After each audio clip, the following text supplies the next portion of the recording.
pagsusulat ni Juan na atin po itong pinamagatang that our joy may be full.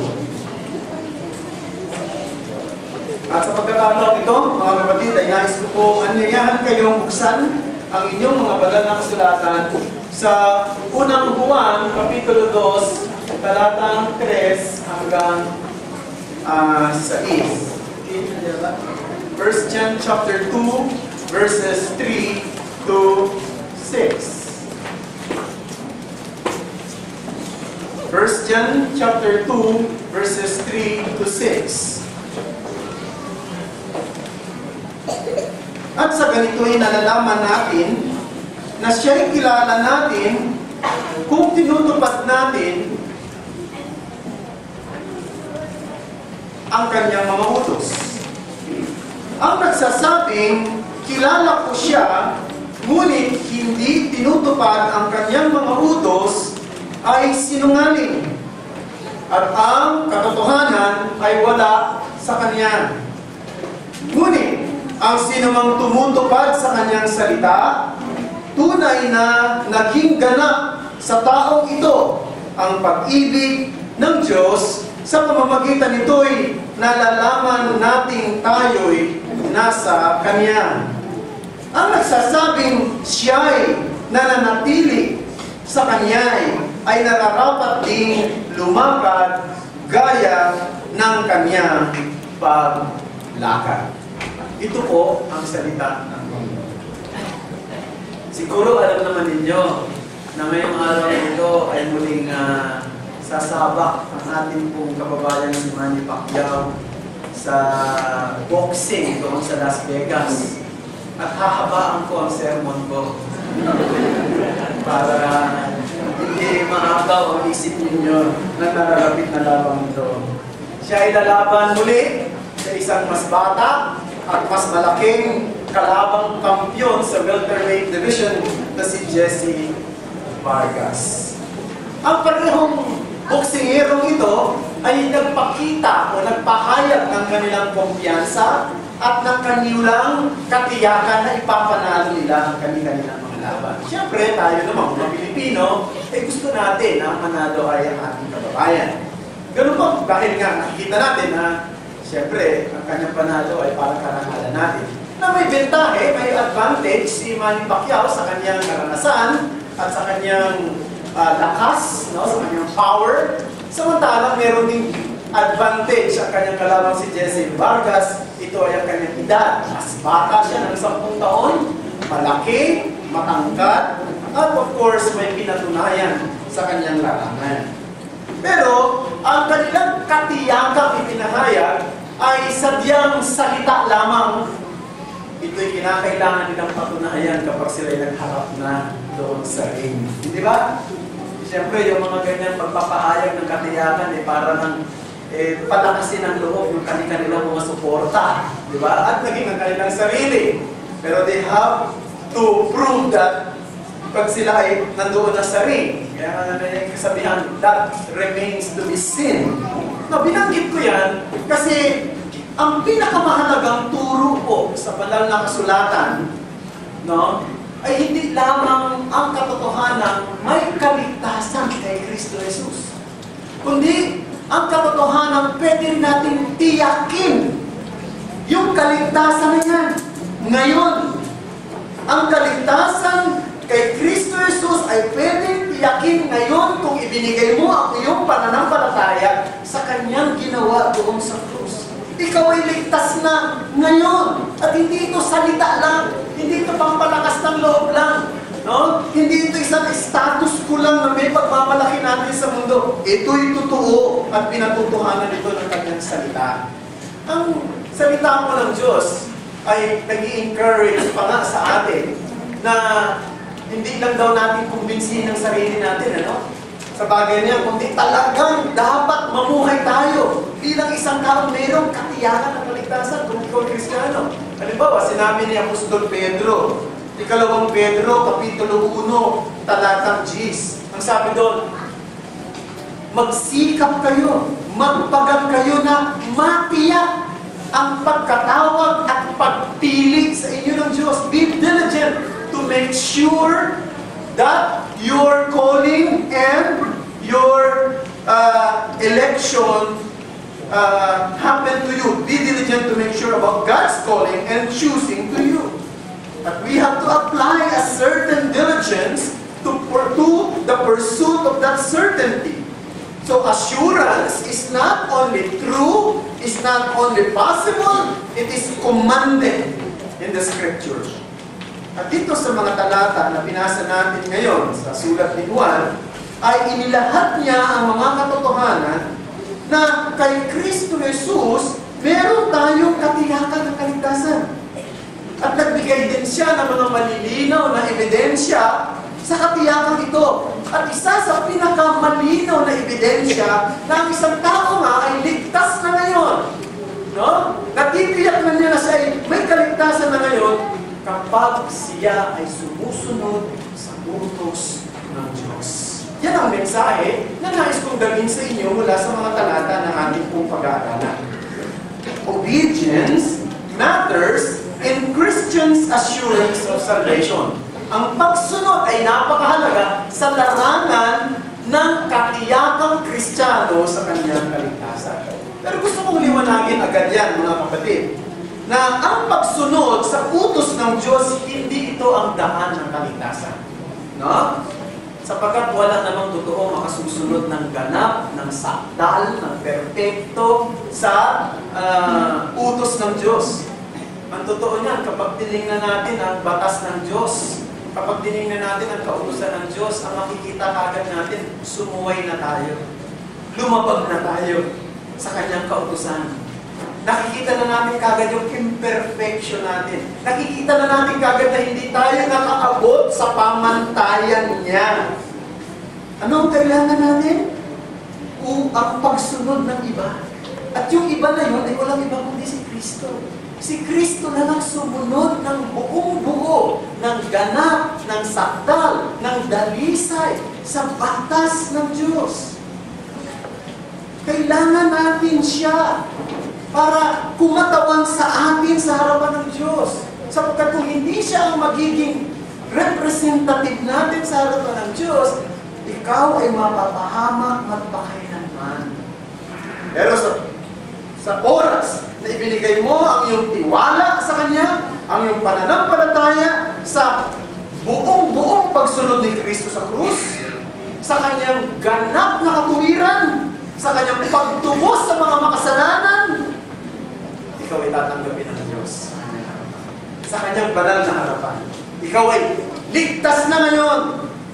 Ikaw ay ligtas na sa buot na darating. Paano natin matitiyak yan? Paano natin kukumbinsihin ang sarili natin sa katotohanan yan? Paano natin i-enjoy yung pagpapala ng katiyakang yan? Ayan ang ating titingnan mula sa mga talatang ito na ating binasa ngayon. Una-una, tingnan natin para sa ating mga main headings. Ito po.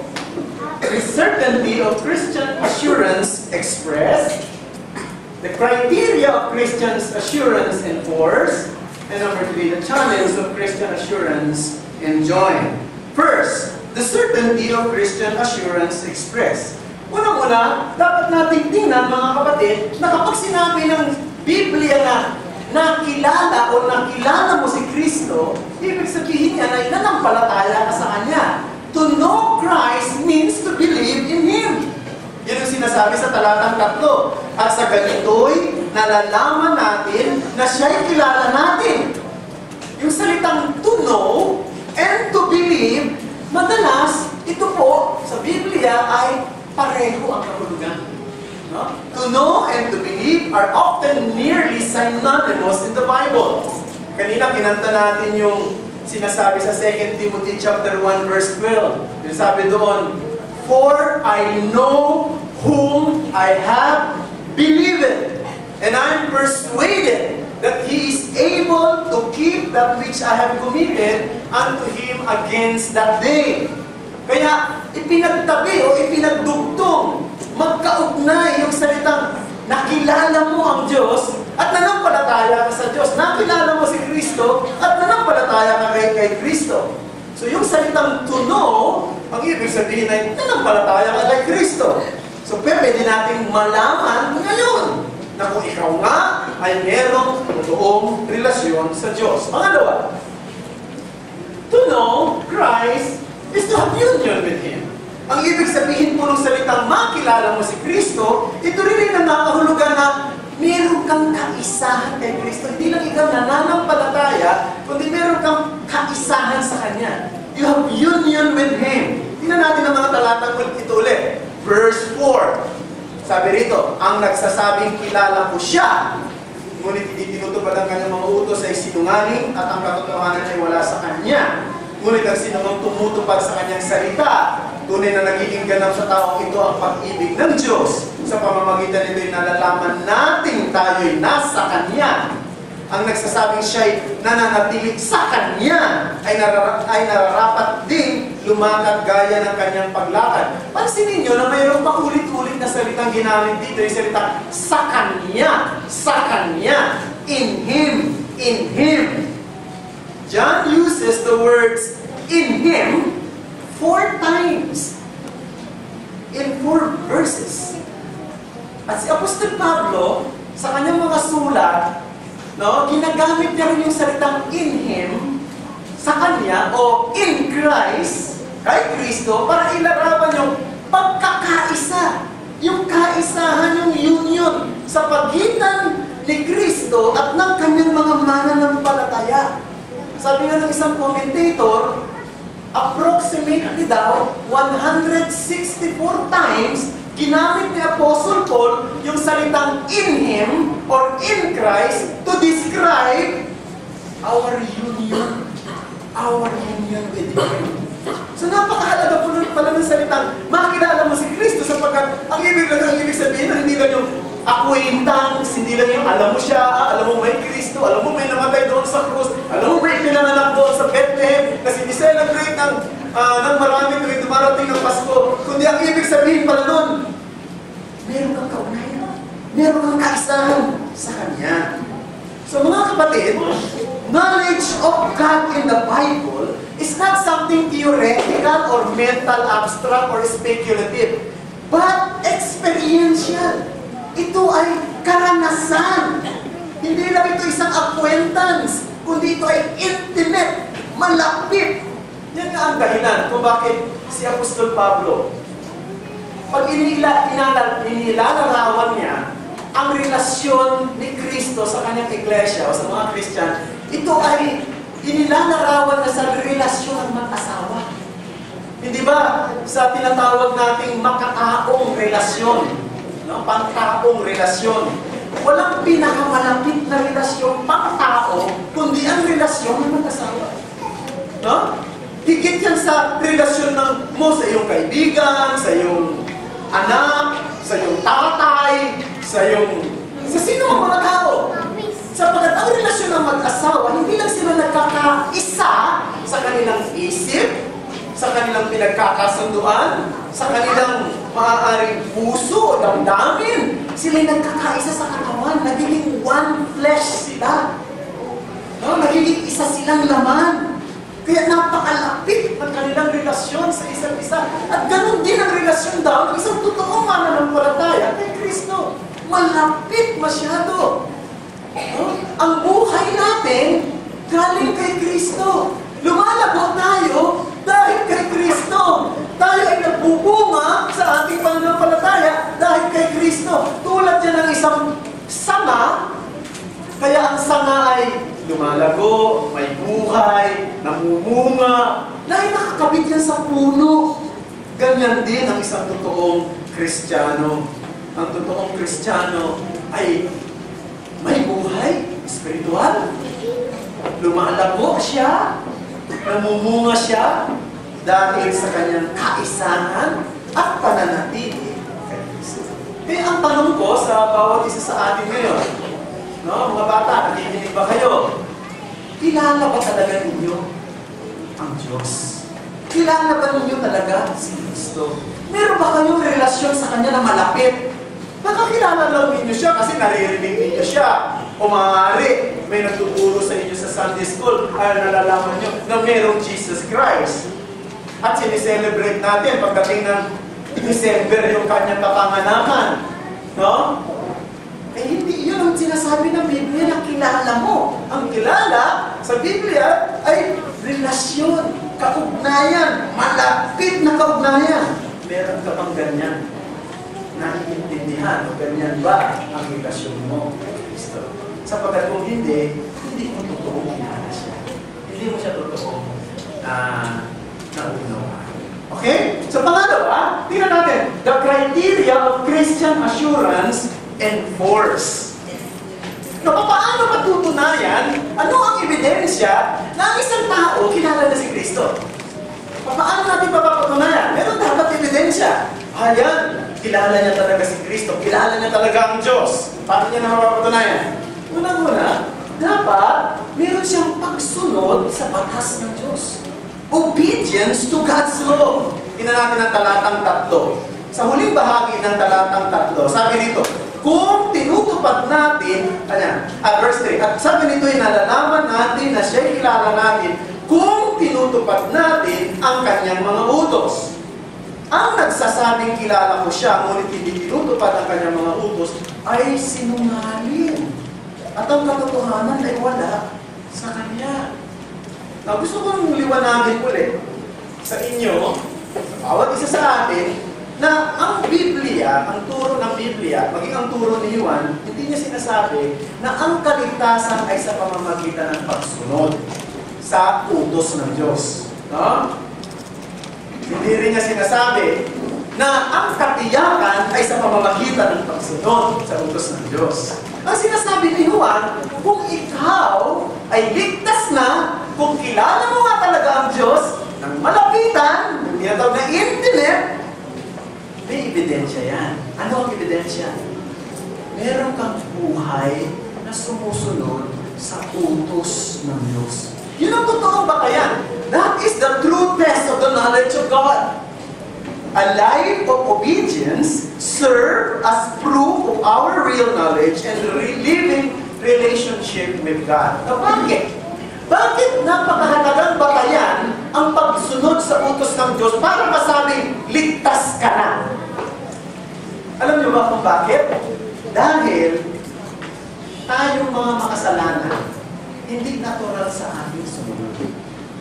Hindi natural sa ating magpasakot sa utos ng Diyos.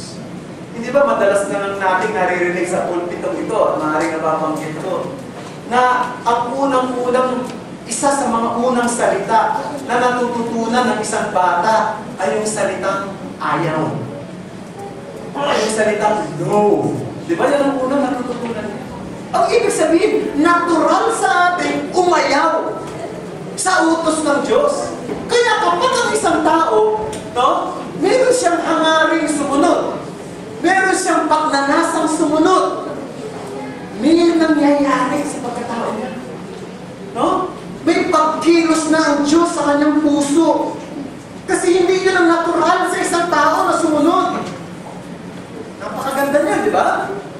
At ang isang totoong mananampalataya ng Panginoong Jesucristo, hindi hinuhubog ang kanyang pagkatao ng kaisipan, ng opinion, at ng mga values ng mundong ito, kundi ng utos ng Diyos. Sa loob ng kanyang pagkatao, meron siyang kagalakan sa batas ng Diyos. In his inner beings, he has the light in the law of God. At hindi siya sumusunod sa utos ng Diyos dahil gusto niyang pagpalain siya ng Diyos. Hindi siya sumusunod sa utos ng Diyos para ang Diyos maging mabait lang sa kanya. Minsan may ganyang konsepto yung iba eh. Gumagawa siya ng kalooban ng Diyos para pagpalain siya ng Diyos. Oh Lord, nakita mo nag-church na ako. Sana naman yung blessing. Oh Lord, nagbigay ako, nakita mo. Padamihin mo naman yan, Lord. Hindi mo tayo dapat ganun. Hindi tayo nagbibigay, hindi tayo sumusunod, hindi tayo sumasamba dahil para tayo pagpalain o maging mabait ng Diyos sa atin. Ginagawa natin yun bilang pasasalamat sa Kanya. Bilang pagtanaw ng utang na loob sa Kanya. Bilang pagpapahayag ng pag-ibig natin sa Kanya. Dahil siya ang unang umibig sa atin eh. Hindi naman tayo karapat-dapat sa kanyang pagpapala, pero pinagpala niya tayo. Kaya bilang pasasalamat, ang pinaka-least, pinakamaliit na bagay na pwede natin magawa, sumunod sa kalooban ng Diyos bilang pasasalamat sa kanyang pag-ibig sa atin. Siguro narinig na ninyo yung kwento. Matagal na kwento na ito. Maaaring nabanggit na ito dito sa pulpitong ito patungkol kay Abraham Lincoln. Si Abraham Lincoln ay isa sa mga naging presidente ng Amerika matagal ng panahon. At si Abraham Lincoln, ang kauna-unahang presidente na nagsulong na buwagin yung tinatawag na slavery sa Amerika. Kasi noong unang panahon, yung mga itim na tao, slave yan Mga alipin yan sila Mga kinidnap yung iba dyan sa Africa. No? Pagkatapos binibenta yan sa Europe, binibenta yan sa Amerika. Kaya yung mga itim ng araw, sila yung mga slave, mababa ang kanilang kalalagayan sa lipunan. Binibenta sila. Pagka ikaw, nabili mo yung isang slave, pag ayaw mo na sa kanya, benta mo naman doon sa kapitbahay mo. O ikaw, kung walang bibili, pumunta ka sa slave market, magkaroon ka ng pabiding doon, ibiding niya. O, di mga ganyan. One time, si Abraham Lincoln, ay napadaan siya sa isang slave market. Nakita niya, may nagbibiding para sa isang babae, sa isang kabataang babaeng maitim. Binibid, O, magkano? O, sa ganitong halaga, may ganyan. Nakita niya na naawa siya dun sa babae, sa batang babae. Iniisip niya itong batang babae siguro. Inabuso ito ng kanyang amo, pinagsawaan ng kanyang amo, o kaya inaabuso ng kanyang amo. At ngayon, ibibenta naman niya sa iba para makinabangan ng iba. Naisip niya kung ito'y mapupunta na naman sa iba, siguro aabusuhin naman. Kaya sumali siya sa bidding. Nanalo siya, nakuha niya yung batang babae. At sinabi niya doon sa batang babae, mula ngayon, malaya ka na. Sabi ng batang babae, ano pong ibig niyo sabihin? Masasabi ko na ang gusto kong sabihin ng may kalayaan? Oo. Magagawa ko na kung ano ang gusto kong gawin ng may kalayaan? Pwede mo nang gawin. Mapupuntahan ko na kung ano ang gusto kong puntahan. Saan gusto kong puntahan? Bilang may kalayaan? O gawin mo, punta ka sa gusto mong gawin, malaya ka na. And sabi niya, kung ganun po, gusto kong sumunod sa inyo. Gusto kong maglingkod sa inyo. Gagamitin ko ang kalayaan ko para sundin kayo, paglingkuran kayo, bilang pasasalamat sa kalayaan. Ganun po dapat ang isang Christian. Ang isang mananampalataya, sumusunod siya sa batas ng Diyos bilang pasasalamat niya sa Diyos. Napakabuti ng Diyos. Ibinigay niya ang kanyang anak para sa akin. Ibinigay niya ang buong para sa akin. Binigyan niya ako ng liwanag sa isip na hindi ko naiintindihan noon. Binigyan niya ako ng kaloob ng pananampalataya. Kaya ako nagsisi. At dahil dito, bilang masasalamat, handa ako sumunod sa akin. Yan po na dapat na maging malinaw sa akin. Pangalawa, hindi lang obedience to the law of God, adherence to the Word of God. Talagang 5, tingnan yung verse 5. Ngunit ang sino mang tumutupad sa kanyang salita, tunay na nagiging ganap sa taong ito ang pag-ibig ng Diyos. Sa pamamagitan nito'y nalalaman natin tayo'y nasa Kanya. Now, si Juan, ano itong sinasabi ni Juan? Kanina, dapat daw ay sumusunod para masabing kilala mo. Tapos dito naman, dapat tumutupad sa salita ng Diyos. May pagkakaiba ba yung utos ng Diyos at salita ng Diyos? O pareho lang ang sinasabi ni Juan. Parang, di ba, yung isang ibig sabihin, isang meaning, pero pinagkaiba yung salita. Parang synonyms, ano? Ganun ba ang ibig sabihin? Sa palagay ko, intention ni Juan na ibahin ito. No? Yung utos at saka yung salita. Bakit? Sa totoo lang, mga kapatid, ang salita ng Diyos ay naglalaman ng utos ng Diyos. No? Ang salita ng Diyos, yung Biblia, naglalaman ng utos ng Diyos. Pero hindi lang utos ng Diyos ang naririto. Ang mababasa natin sa kanyang salita, ano pa? Katuruan na dapat nating sundin. Doktrina na dapat nating tayuan. Mga pagtutuwid na dapat nating tanggapin. Mga encouragement na dapat magpainit ng ating puso. Mga kasaysayan, no? Na dapat nating matutunan. Mga pangako na dapat nating panghawakan. Mga halimbawa na dapat nating tularan. Yan ang nakikita natin sa Bible. Hindi lang puro utos, kundi mga bagay na impormasyon na magsisilbing prinsipyo ng lahat ng ating mga gawain bilang Kristiyano. Kaya nga, sa mga pagdidesisyon mo sa buhay, no? Mga mahalagang desisyon mo, yung mga paglakad mo bilang Kristiyano, yung estilo ng iyong pamumuhay, kung paano mo gagamitin yung mga tinatangkilik mo, yung pera mo, no? Kung paano mo pamamahalaan ng pamilya mo, kung paano palalakihin ang mga anak mo, kung paano mo patatakbuhin ang negosyo mo kung meron man, kung paano mo itatrato yung boss mo at yung mga tao na sa ilalim ng iyong pamamahala. No? Kung paano ka makikipag-interact sa mga tao, kung paano mo hinaharap ang problema at mga challenges. Dapat ito'y ayon sa prinsipyo ng salita ng Diyos. Yan ang dapat natin tandaan. Napakadami ng prinsipyo matutunan natin dito. Sabi dapat iniingatan natin. Iniingatan natin ang sabi ni Apostol Juan.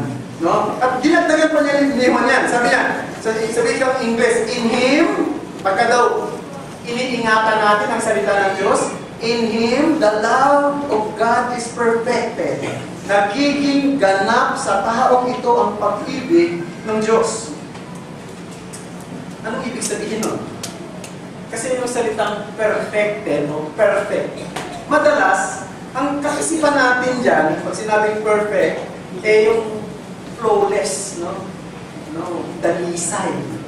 Walang imperfection. Yan ang madalas na sa isip natin. Pero ang totoo, yung gamit ng salitang perfect dito o ganap, no? Ay, ang kahulugan nito sa original ay to accomplish, to complete, to bring to the proposed goal.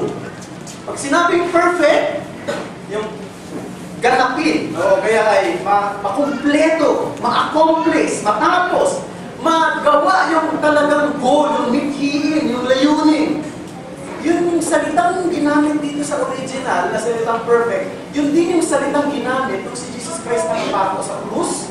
At nung sinabi niya, isa sa mga salitang lumabas sa kanyang bibig, yan ang salita, naganap na. It is finished. Ibig sabihin, natapos na yung layunin kung bakit ako nagkatawang tao. Natapos na ang layunin kung bakit ako pumunta dito sa mundo.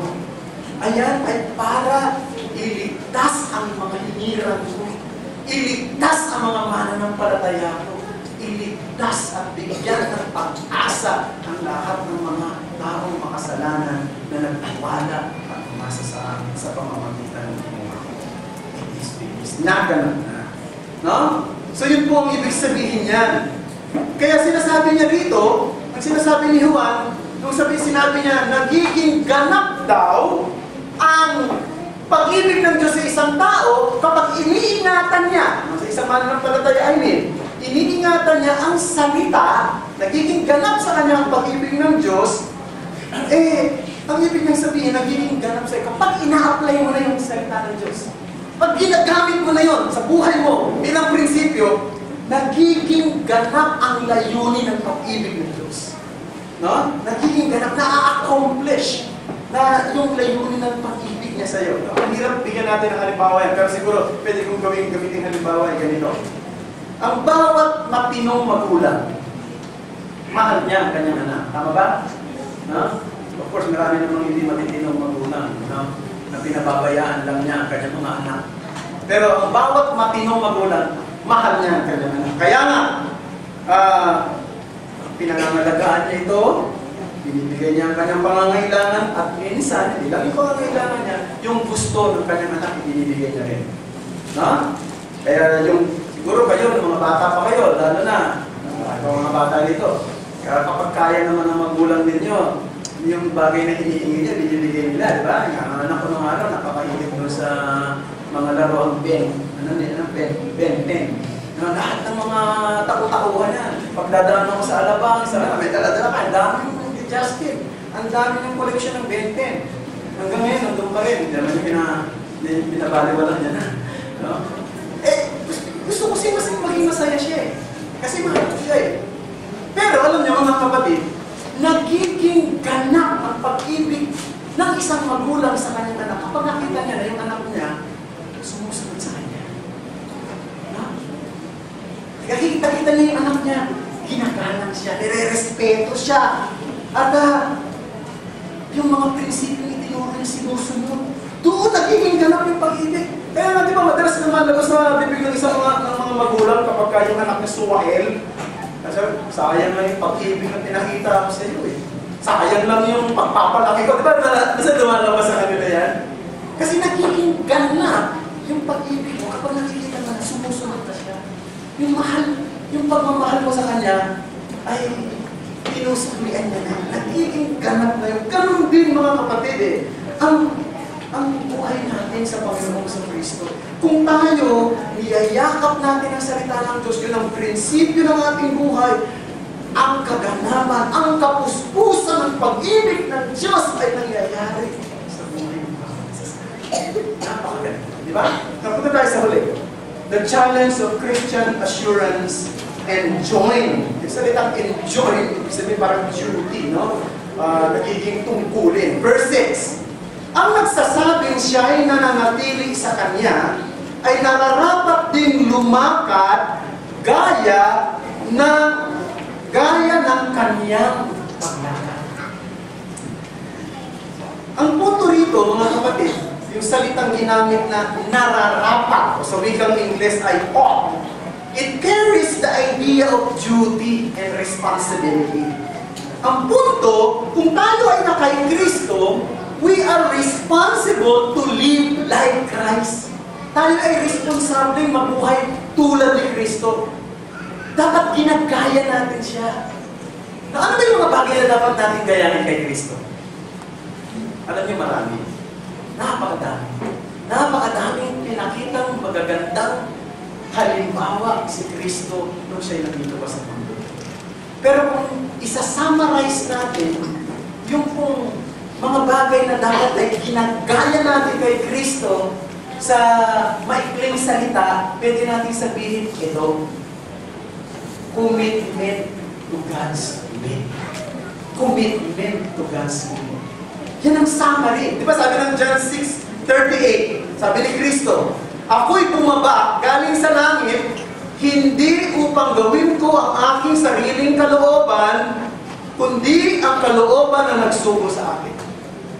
John chapter 4, verse 34. Sinabi ni Jesus, ang pagkain ko ay tuparin ang kalooban niya na nagsugo sa akin. My food is to do the will of Him who sent me. So, kung ikaw ay nagsasabi, Christian ka, inaangkin mo Kristiyano ka, no?